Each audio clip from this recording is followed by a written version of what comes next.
Thomas and Friends, making tracks to great destinations.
The island of Sodor is surrounded by beautiful blue sea.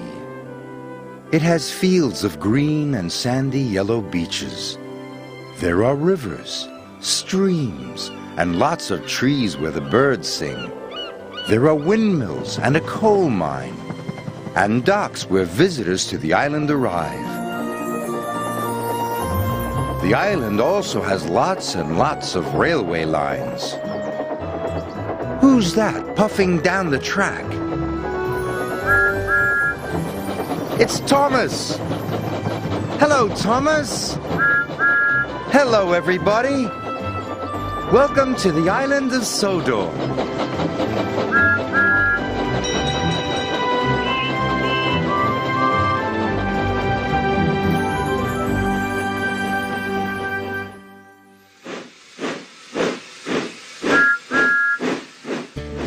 A visit from Thomas. It was a beautiful day on the island of Sodor. Thomas was taking Sir Topham Hatt to the new school construction site. Sir Topham Hatt had given the land for the new school.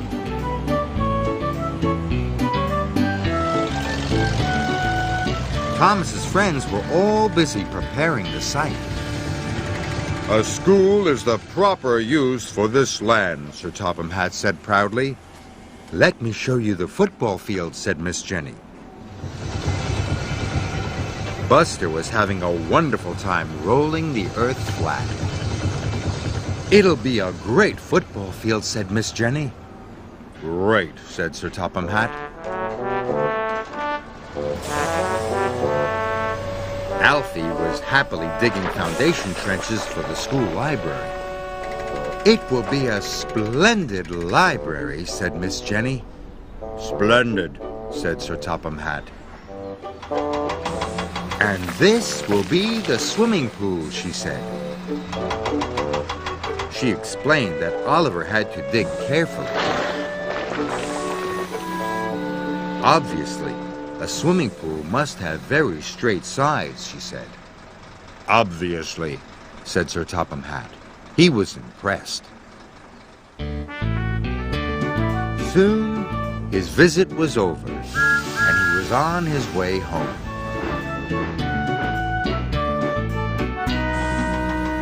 Max was becoming impatient.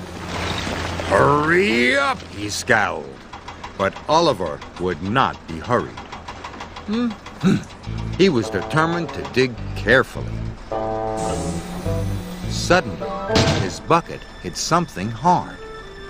He slowly scraped away the earth. hurry up there, Roared Max. But I found something, cried Oliver. Look! Rubbish, sniffed Max. It might be important, said Oliver's operator. I'll call Miss Jenny, said the foreman. And Miss Jenny called Sir Topham Hatt. And Sir Topham Hatt called the experts. Amazing, said the expert with the red mustache. This is a dinosaur bone. A dinosaur bone, said Ned. Dinosaurs were animals that lived a long time ago, said Miss Jenny. Their bones are all that's left. Well, Oliver, said the expert with the fuzzy beard, I wonder if you'd do some more digging for us. Yes, sir, beamed Oliver. He was excited. Soon the experts roped off the area. Oliver changed over to his smallest chisel. This job called for delicate digging.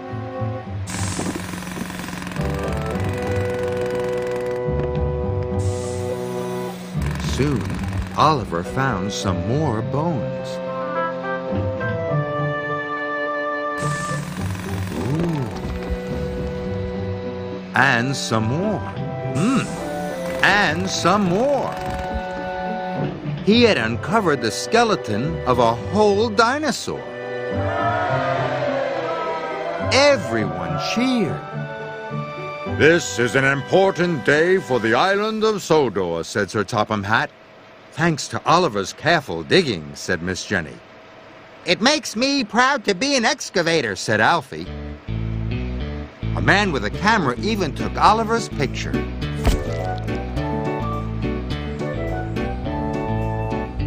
The next morning, Thomas brought Sir Topham Hatt to the yards.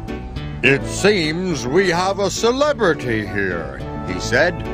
It's Oliver, said Ned. With his dinosaur, said Jack. The front page, no less, said Miss Jenny. Oliver was proud.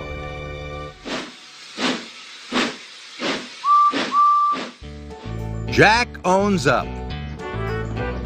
Thomas's friends were excited. He was taking them to the warehouse. Jack couldn't wait to get to work. Hurry, Thomas, he called. I'm going as fast as I can, chuffed Thomas. Don't mind Jack, called Alfie. He's always in a hurry. Soon, Thomas had delivered Jack and Alfie to the warehouse. Miss Jenny warned them all about the very busy site. So you must be careful, she said. Anyone causing an accident will be sent back to the yard immediately, added the foreman. Ned was worried. He sometimes caused accidents, but he didn't want to be sent back to the yard. Don't worry, said his operator. I'll make sure you don't back into anything. Everyone was working very carefully.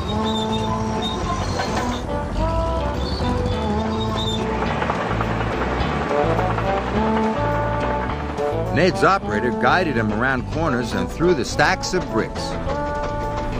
Oh boy, said Ned proudly. He was having fun. Jack was having fun too, but he wasn't being careful at all. Slow down, Jack, Kelly boomed. You'll have an accident. Not me, Jack shouted cheerfully. Thomas could see Jack was being careless. He hoped his friend wouldn't get into trouble. But Jack did get into trouble. He backed into a stack of roofing slate and smashed it into tiny pieces. Blistering buckets, said Jack. He looked around. No one had seen him break the slate, not even his operator. Jack knew he had been naughty, but he didn't want to get sent back to the yard. So he filled his bucket full of gravel and drove away. Ned didn't see the broken slate and rolled right over it. Ned, cried his operator, you've knocked over the slates. I didn't do it, protested Ned. It wasn't me. But there was nothing Ned could do. It was an accident. His operator would have to call Miss Jenny.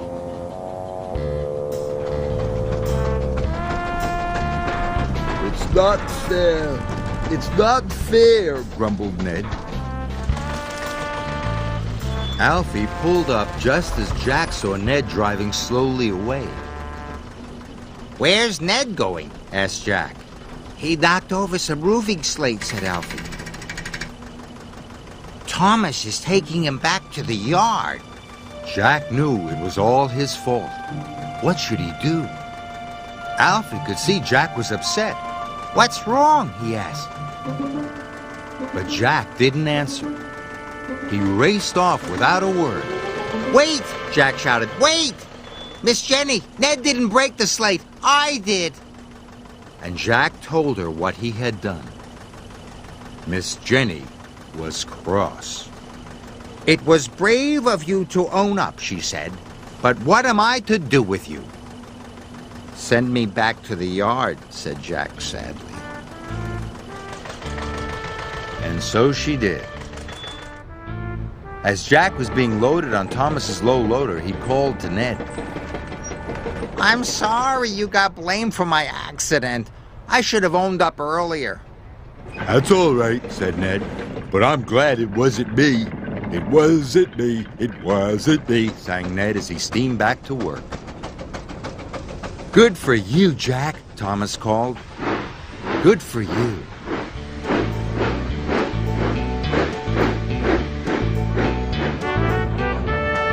All the way back to the yard, Jack felt good. Deep down in his pistons, he knew he'd done the right thing.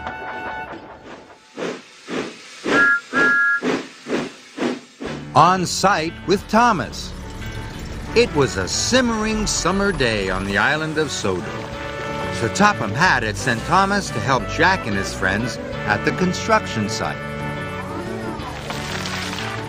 They were busy working on the foundations for the new community center.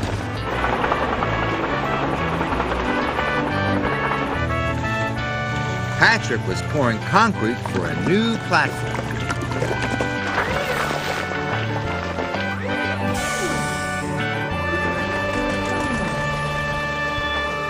Roasting radiators, it's hot, panted Jack.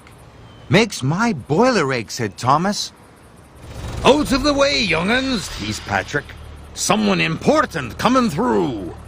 What makes you so important, huffed Jack. Concrete, rattled Patrick. We're important too, said Alfie. But I'm the most important, said Patrick. He's a bit cheeky, puffed Thomas as he chuffed away. But Alfie and Jack were curious. Who was the most important? Jack couldn't wait to ask Byron. Is Patrick the most important? Asked Jack. Nonsense, said Byron. Patrick can't pour his mushy concrete until I level the site. That makes me the most important. Alfie made a beeline for Oliver. Slow down, purred Oliver. What's got you racing around in this heat? Patrick said he was the most important, panted Alfie. Is that true? Oh, my no, said Oliver politely. Digging the foundations is the most important. And that's what I do. Transport, boasted Nelson. Without transport, there wouldn't be any construction. That makes me the most important. Our operators, declared Ned. They're in charge of safety. They're definitely the most important. I give up, clattered Jack. They can't all be the most important, said Alfie. They were confused. When Thomas returned, he could see that everyone was talking about who was the most important. Even Max and Monty. I'm the most important, dieseled Max. I am, boasted Monty. I can haul more in less time than anyone else. And before their operators could stop them, they were off to get even bigger loads. Max was getting the biggest load he could carry. More, boomed Max. So was Monty. More, boomed Monty. I think that's enough, said Oliver politely. More and hurry. If you say so. Max, Monty, Kelly called. Slow down! Thomas could see Max and Monty were headed for trouble. I'm the most important, snapped Max. I am, blasted Monty. I am.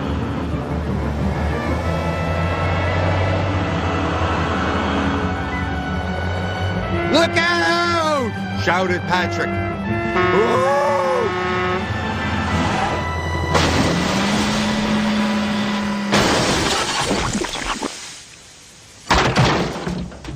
Flatten my fenders, shouted Monty. Not my fault, called Max. My beautiful concrete, moaned Patrick. My beautiful blue paint, moaned Thomas. Miss Jenny was cross when she heard the news. I'm very disappointed in you two, she said to Max and Monty. You've caused a lot of trouble. And look at poor Thomas. We were only trying to show who's the most important, groaned Max. You're all part of a team, said Miss Jenny. There's no such thing as most important. Not even Patrick, clattered Jack. Patrick? Scolded Miss Jenny. Were you bragging about concrete again? I might have said something.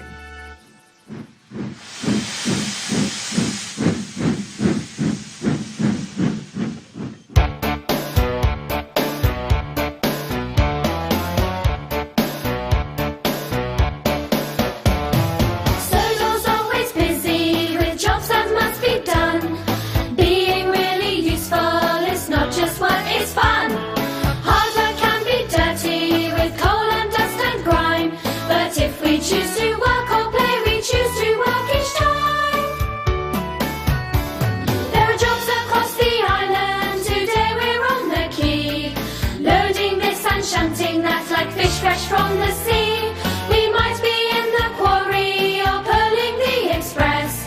Whatever work we're doing, we always do our best. Sodore's always busy with jobs that must be done. Being really useful is not just work, it's fun. Hard work can be dirty with coal and dust and grime, but if we choose to work or play, we choose to work each time.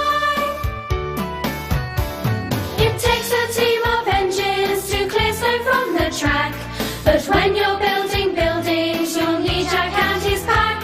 They're digging, tipping, loading, whatever duty calls, filling holes with concrete or knocking over walls. Sodore's always busy with jobs that must be done. Being really useful is not just work, it's fun. Hard work can be dirty with coal and dust and grime, but if we choose to work or play, we choose to work each time.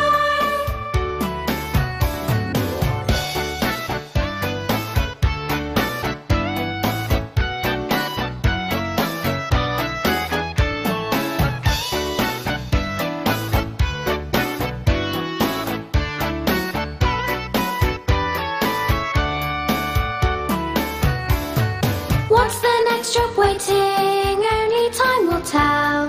If a job's worth doing, we like to do it well. Sodore's always busy with jobs that must be done. Being really useful is not just work, it's fun. Hard work can be dirty with coal and dust and grime, but if we choose to work or play, we choose to work each time. Sodore's always busy with jobs that must be done. Being really useful is not just work, it's fun. Hard work can be dirty with coal and dust and grime, but if we choose to work or play, we choose to work each time.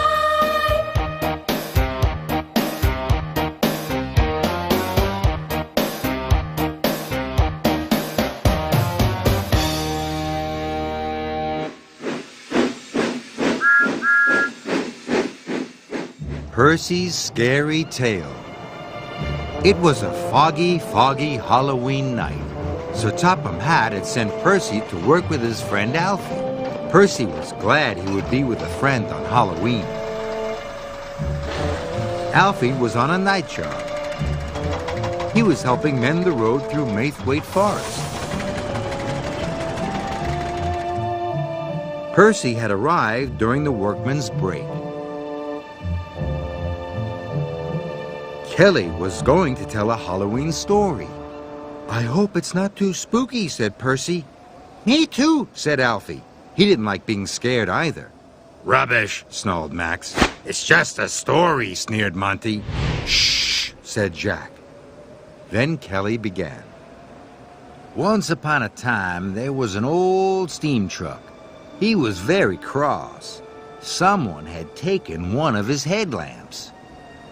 And everyone listened quietly as Kelly told the story of the one-eyed truck. And finally, the one-eyed truck chased the loader into the deepest, darkest part of the forest. Then what happened? Asked Isabella. Luckily, the loader got away, but according to legend, the one-eyed truck still wanders the forest, blowing his whistle and looking for a headlamp, whispered Kelly. Maybe he wants yours. That was the best story yet, said Jack. I hope I never meet the one-eyed truck, gulped Alfie. Me too, cried Percy. Stuff and nonsense, rattled Monty. Break's over, said Kelly. Back to work.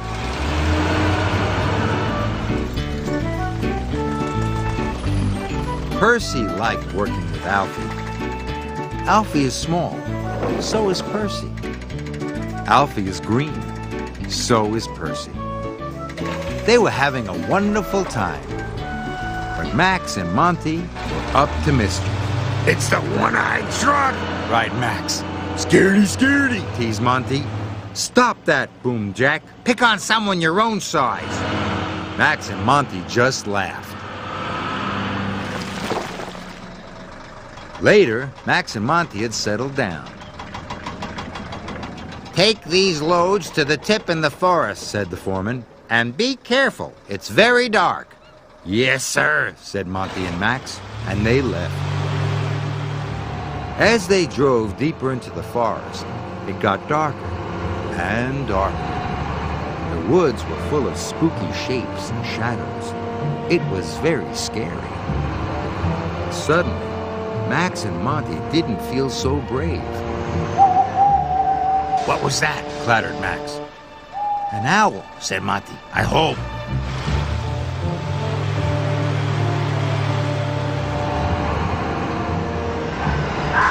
And that? Cried Max. I don't know. Said Monty. It was just a fox. But Monty and Max didn't know that. They had just arrived at the dump when suddenly they heard a shrill whistle. Then they saw a single headlamp through the trees. It's the one-eyed truck, Shouted Monty. They dumped their loads and raced away as fast as their wheels could carry them. He's after us, Cried Max.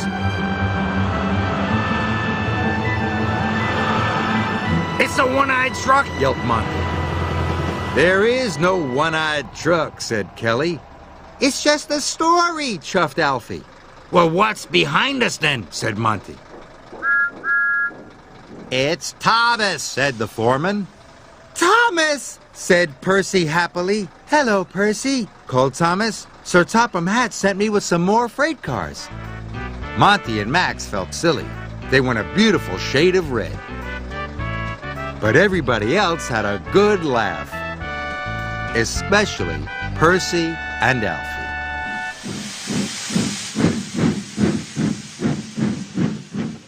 Kelly's windy day. Thomas and Kelly had just arrived at the new library site. The wind's blowing hard, chuffed Thomas. Too hard, frowned Kelly. Strong winds are dangerous for a crane. The wind was blowing so hard that Jack and his friends could hardly get their work done. Kelly's crane arm didn't like the wind. Uh-oh, this is bad. Look out! Cried Jack. But it was too late. Are you all right, chuffed Thomas? I think so, but is anyone else hurt? No, said Jack, but you've demolished the shed. Soon Kelly was back on Thomas's low loader. I'm sorry, Miss Jenny, said Kelly. It wasn't your fault, Kelly, said Miss Jenny. We'll get you back to the yard so the repairman can look at those wheels. I'm glad it's only your wheels, said Thomas. Me too, said Kelly. But he was worried. What if he fell over again and hurt someone?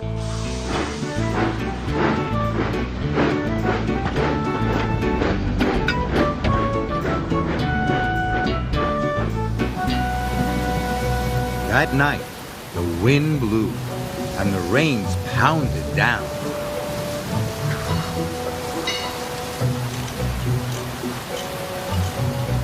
The repairman worked all night fixing Kelly's wheels.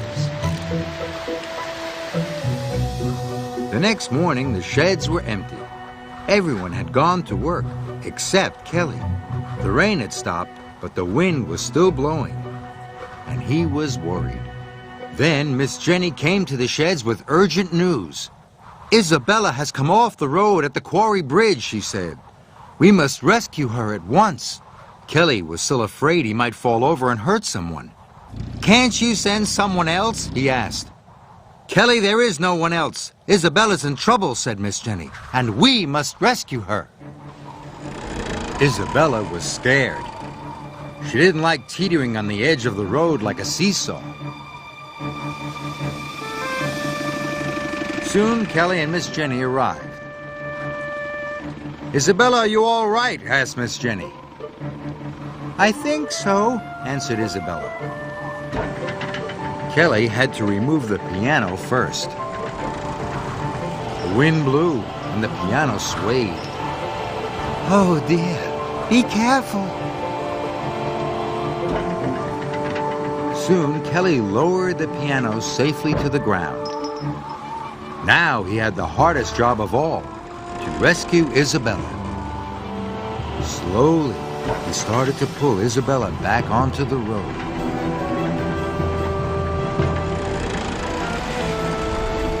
The wind blew harder. Isabella began to teeter. Oh! Kelly was worried.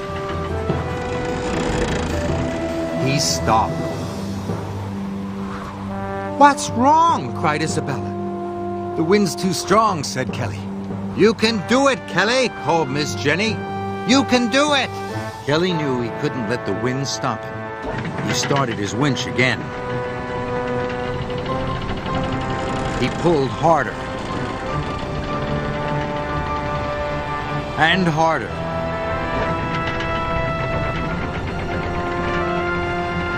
"Oh, mind my paint," the cheeky truck cried. Isabella was finally back on the road. Phew. "Well done, Kelly," said Miss Jenny. "Well done." "Thank you, Kelly," said Isabella. At last, Kelly had his confidence back. Isabella was on her way again. And Thomas could see that Kelly was happy.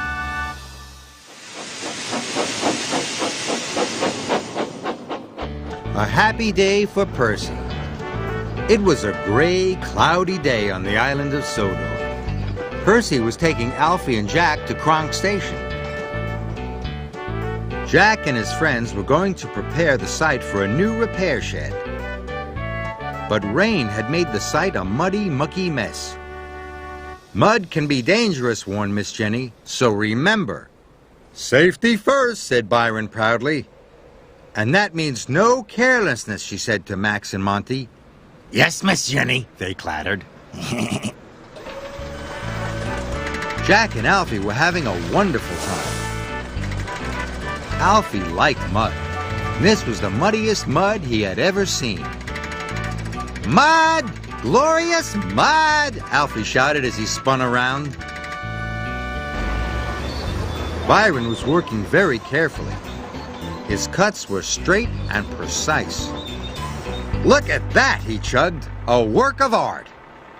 But no one noticed how carefully Byron was working. Max and Monty were still up to no good. "Bust my buffers!" cried Percy. "What do you think of my trench, Oliver?" Byron asked proudly. But Oliver didn't answer. He was too busy trying not to sink in the mud. Byron was upset. He wanted someone, anyone, to say, "Well done." Max and Monty were still up to no good. ready, go. "Watch out!" shouted Alfie. But it was too late. Max broke the water supply pipe. Water gushed everywhere.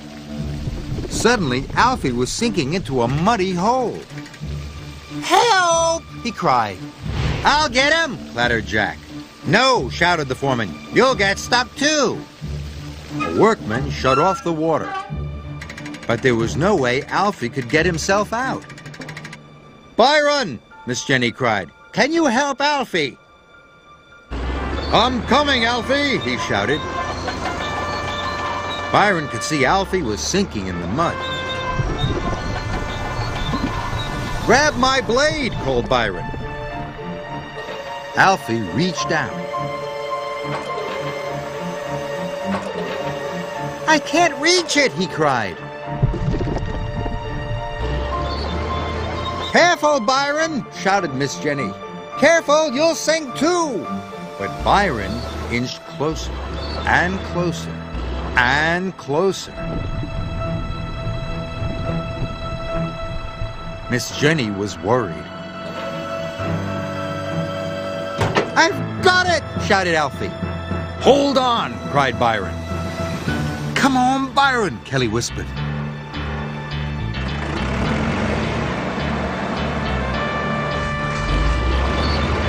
Byron struggled and pulled and strained.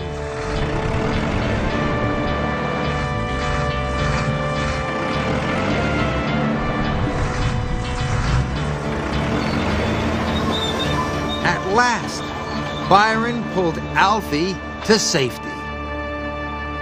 Alfie was happy to be out of the mud, and Percy was glad his friend was safe. Well done, Byron, he said. Yes, well done, said the foreman. Well done, shouted Kelly. Well done, shouted everyone. Byron was proud. He had more well dones than he knew what to do with. That night at the yards, Miss Jenny had stern words for Max and Monty. You'll be spending the next 3 days in your sheds, she said, and you should be ashamed of yourselves. You could have seriously hurt someone with your callousness. We're sorry, Miss Jenny, said Monty and Max. And they truly were.